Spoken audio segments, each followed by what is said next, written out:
Hi, and welcome back to Thompson's Video Corner.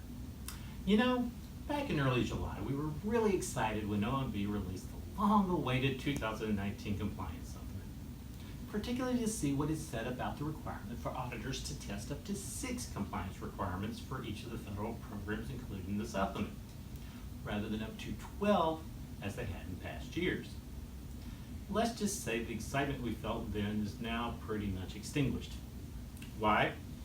Well, the American Institute of Certified Public Accountants, AICPA, issued a comment letter this month to OMB explaining that it found wide-sweeping errors in the 2019 compliance supplement that it believes could create auditor confusion when conducting engagements. Rather than waiting to the 2020 compliance supplement, AICPA said that this needed immediate action because auditors could wind up conducting audits that didn't meet the expectation of the uniform guidance, and that the errors could cause auditors to continually request clarification from federal agency single audit coordinators when they had questions about suggested audit procedures. OMB has agreed, so now it plans to take the dramatic step of issuing a technical correction to the supplement sometime soon to address these errors.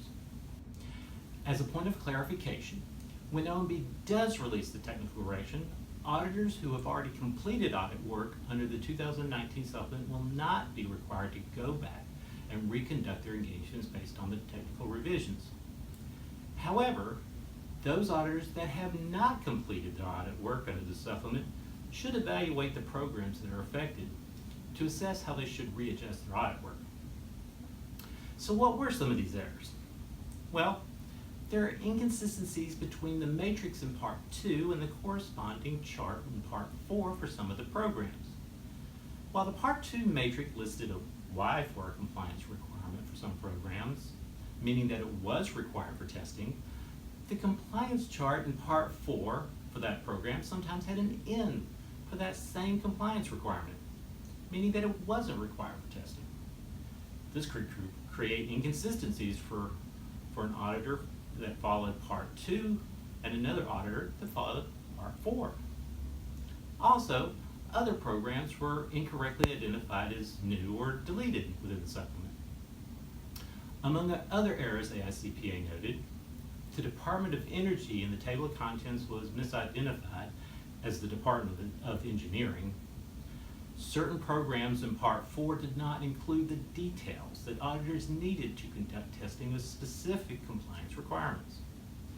Some federal agencies identified certain requirements that have historically been directed material to a program as not subject to an audit, leading to questions about whether errors had been made.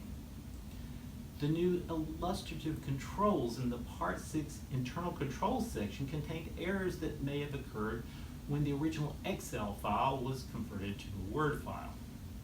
And there was confusion about what auditors should test under the student financial aid cluster in areas such as disbursements, excess cash, and program eligibility.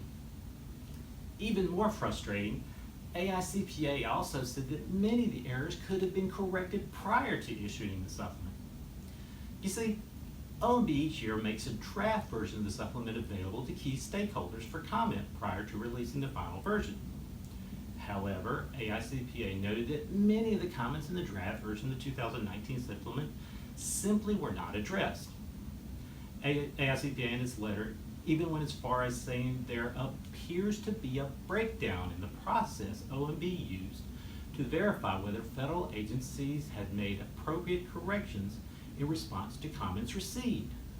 It suggested that if OMB does not have the staff to perform this quality review, agency single audit coordinators should get more involved. Now, going back to the discussion of reducing the compliance requirements for testing from 12 to 6, there's been confusion as to whether or not an auditor could test a requirement that was not included among the 6 that are required for testing. During the AICPA conference, OMB explained that auditors still have the discretion to test a requirement if it historically has been one of concern as being directed material to the program under the audit engagement. Also, OMB wants to evaluate this new reduction in compliance requirements in a couple of years. So it plans to request agencies not select 6 different compliance requirements for auditors to test when auditing major programs for the 2020 compliance supplement. These are all interesting developments, and we'll be watching them pretty closely over the next few weeks. And we'll let our subscribers know what technical corrections are when they are released. Trust me, you'll want to stay tuned for that. Thanks everyone for watching, and have a great day.